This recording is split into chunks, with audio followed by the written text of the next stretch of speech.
headphones on. Okay, First Lady. My first real memory was when he actually knocked on my door to take me out for coffee. And I remember opening the door, and he had a black and red Aniche jacket on and a big smile. When I opened up the door, the intention wasn't for it to be a date. After she opened the door, my intention very clearly changed, and it was now a date because I got a chance to see her. And when I saw her, I was like, oh, hey, what's going on? And then we went out for that initial coffee, as I told her and planned and promised. And we ended up spending the next 5 hours just hanging out and going to get something to eat and going out and just kicking it down in DC. So it was a lot of fun. So we've told this story before, but he took me on a really beautiful trip to Italy. And it was Venice and Florence, and we were talking, and I remember walking on like cobblestone streets, and remember thinking like, I don't know, I don't know about this. And then I thought to myself, look where you are, look where he took you, look where you're like walking around. I was like, this is pretty special. And to be honest, no one has ever done that for me. So I was like, he's a pretty special guy. I don't know if it's surprising, but I don't think I could have learned it until I had a chance to see her in action. And that's what a great mom she is. She's an unbelievably good mom.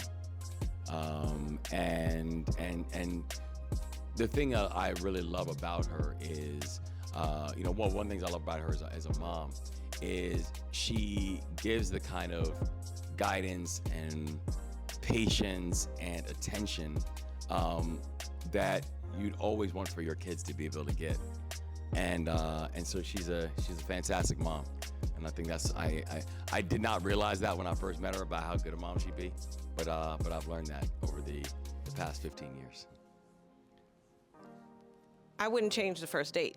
I mean, it was just an opportunity to say, just to get to know each other. I mean, the technical first date was sort of this coffee tea situation, but the first date that he took me on was this surprise to Italy. So I would not change anything whatsoever. Oh, I mean, she is as ride or die as they come. And it's interesting because she is, I can get, when things get hard, I get very like it's almost like my blood pressure lowers. Cause I almost get more calm as things get more complicated.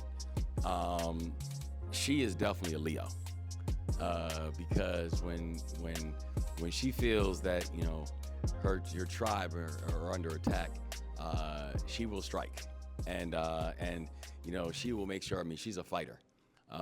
She's always been like that, and so I think she's someone who will always make sure that she's fighting for us. And so when things get hard, she's someone who you want to have her in your foxhole. A habit that he has that I secretly love.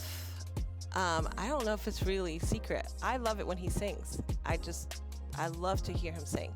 So he knows all kinds of music. He can sing just about anything, and he has a beautiful voice. And so if he is singing at home, if he is I can catch him singing and he doesn't realize it. That's what I love. So I don't know how much of a secret is, but I love his singing.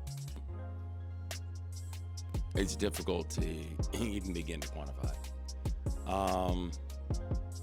I think I dream bigger because of her. And it's not even just dreams, right? It's like, I think because of her, like nothing is impossible. And that's a pretty amazing feeling. Like, when you're with somebody who makes you feel invincible, there's just nothing like it. And so I think that she's literally made me feel that there's just there's nothing that's out of reach.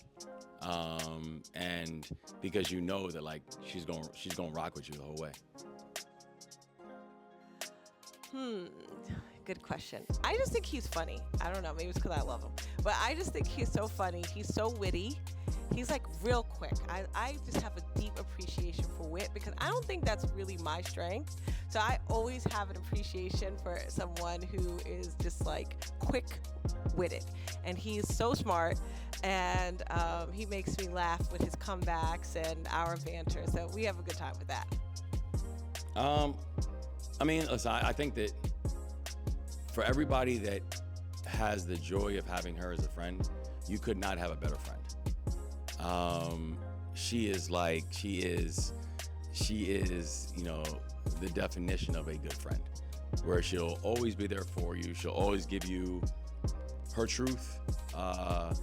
She'll always, you know, tell you not always what you want to hear, but what you're going to need to hear. She's just a really good friend.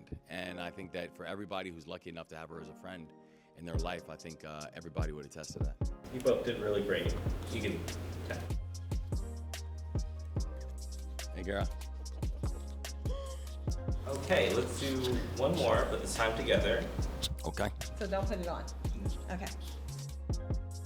Like, be you and be real. Because I think sometimes in like new relationships, people, they try to be something they're not. And that's a really bad recipe. Because at some point, you're going to show yourself. And that person might not like you. Or you might not like that person. You know what I mean? Like I think, you know, kind of like, I mean, you know what I mean? Because like when relationships are they start off, it's like, oh, let me do this that I never do. Or let me talk like this, which I never do. Or let me do this, which I never do. And because I think that person's gonna like me. And even if that person likes you, you at some point will have to realize they don't like you. They like the interpretation of you that you are putting on for them. And that generally doesn't end well. So like, be you and be you from Jump Street. And if the person likes you, then cool. And if not, then cool. But don't be something that you're not in a hope that you're gonna get something that you shouldn't have. So that is good. And I will say that he is definitely what he just described, right? Like he has been the same since we met. He is very, you know, there's nothing that has changed about like his personality. You know, we all have quirks, his things that he's like, this is how I do it. You know, that's who he is. And so, you know, from day one who you're getting. And I have a deep appreciation for that.